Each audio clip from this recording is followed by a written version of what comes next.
Assalamualaikum warahmatullahi wabarakatuh. Salam bahagia Bapak Ibu Guru hebat.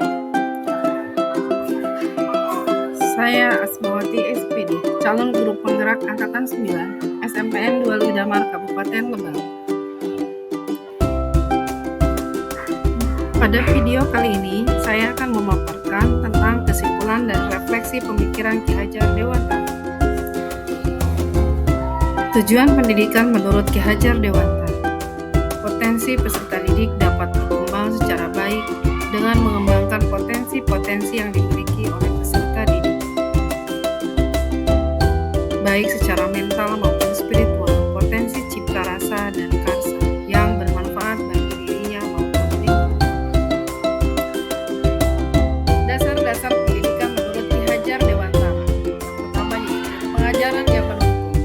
Menurut Ki Hajar Dewantara, kita sebagai pendidik hanya menuntun segala kodrat yang ada pada anak agar mereka dapat mencapai keselamatan dan kebahagiaan yang setinggi-tingginya, baik sebagai manusia maupun anggota masyarakat. Dalam pembelajaran, kita sebagai pendidik tidak boleh memaksa, karena tugas pendidik hanya sebagai penuntun dan pembimbing. Dasar-dasar pendidikan menurut Ki Hajar Dewantara yang selanjutnya yaitu kodrat anak. Pembelajaran semestinya melihat kodrat yang ada pada peserta didik, yaitu kodrat alam dan kodrat zaman. Kodrat alam adalah kekuatan potensi atau keadaan dari secara alami melekat pada diri masing-masing peserta didik.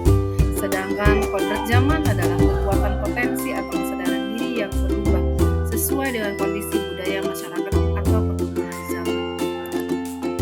Dasar pendidikan yang selanjutnya menurut Ki Hajar Dewantara yaitu center student atau pendidikan berpusat pada peserta didik.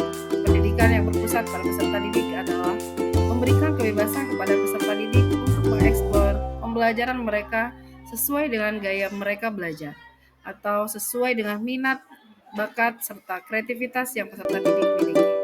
Anak sebagai subjek pendidikan, guru mengarahkan anak sesuai potensinya. Kita sebagai seorang pendidik hanya sebagai fasilitator yang menuntun, membimbing, dan mengarahkan peserta didik dengan rasa sabar dan penuh kasih sayang.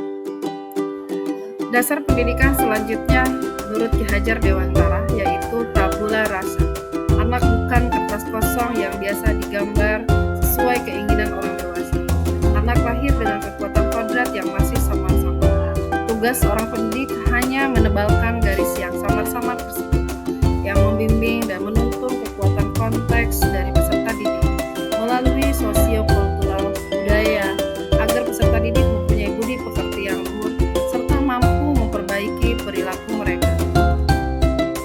Sebelum mempelajari modul ini, saya hanya menganggap anak itu sebagai selembar kertas kosong dan kita yang mengisi kertas kosong tersebut sesuai dengan keinginan kita.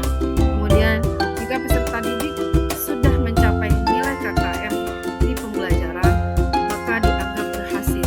Sedang kalau tidak sesuai dengan nilai KKM, maka peserta didik tersebut dianggap gagal. Kemudian, kita hanya mementingkan ketuntasan materi saja. Ketuntasan materi lebih penting daripada karakteristik peserta didik. Tidak memperdulikan apakah peserta didik paham atau belum paham pada materi tersebut. Sebelum mempelajari modul ini, saya hanya menilai peserta didik dari aspek penilaian kognitif saja, menganggap peserta didik sebagai objek dan pembelajaran berpusat pada guru atau teacher center. Selanjutnya, setelah mempelajari modul ini, saya merasa dan menyadari bahwa yang selama ini saya pikirkan dan sudah saya lakukan ternyata kurang tepat. Yang seharusnya saya lakukan adalah melakukan proses pembelajaran secara menyeluruh, meliputi aspek pembelajaran meliputi efektif, penilaian kognitif, penilaian psikomotorik, penilaian secara spiritual, sosial, dan budaya. Setelah mempelajari modul ini, saya melakukan pembelajaran yang menyeluruh, memperhatikan karakter peserta didik, serta menganggap peserta didik sebagai subjek. Yang dapat saya terapkan dalam pembelajaran di kelas, merancang pembelajaran yang kreatif dan disesuaikan dengan gaya belajar peserta didik, serta menyenangkan. Kemudian pembelajaran berpusat pada peserta didik.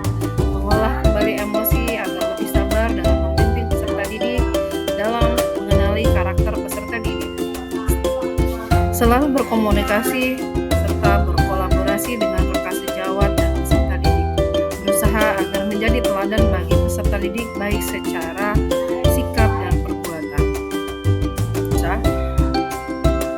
Teknologi tidak akan bisa menggantikan guru, tetapi guru yang tidak menggunakan teknologi akan tergantikan.